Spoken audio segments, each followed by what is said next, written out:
Ah, vous êtes là. L'automne dernier, j'étais ici, en fait, je suis tout le temps ici, pour vous parler du budget participatif du plateau Mont-Royal. On a lancé l'appel à projets et vous avez été très nombreuses, très nombreux à participer, à soumettre vos projets. On a reçu en fait au-dessus de 90 propositions de projets dans le cadre de notre budget participatif. On a vérifié la faisabilité des projets, on les a soumis à des ateliers participatifs, eux aussi, évidemment, c'est un budget participatif, où les participantes ont donné des idées, ont créé des synergies entre les projets et on est arrivé enfin à la période où on vous présente les 9 projets finalistes et c'est maintenant le temps de voter.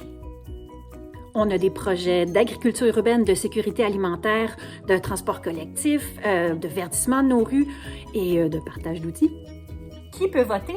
Eh bien, toute personne de 10 ans et plus qui habite, qui travaille, qui étudie ou qui est propriétaire sur le territoire du plateau Mont-Royal. La période de vote, c'est du 1er au 30 avril. Un mois. On peut voter en personne avec un bulletin papier dans les 2 bibliothèques du plateau Mont-Royal, au bureau Accès Montréal, donc au bureau de l'arrondissement au 201 rue Laurier-Est et au YMCA du Parc. Évidemment, on peut aussi voter en ligne sur le site de Réalisons Montréal. L'adresse est dans les liens plus bas. Le budget participatif du plateau Mont-Royal, c'est 250 000 $ qui sont dédiés à des projets qui sont faits en fonction de la transition écologique, des projets qui sont proposés par la population et choisis par la population.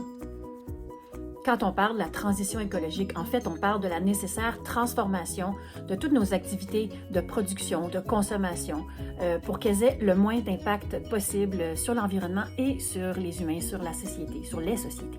On veut favoriser, encourager des changements significatifs dans nos choix, dans nos habitudes, dans nos modèles économiques aussi, dans nos modèles d'organisation sociale, parce qu'on doit limiter les impacts de la crise climatique et s'y adapter. Jusqu'au 30 avril, soyez nombreuses et nombreux à voter.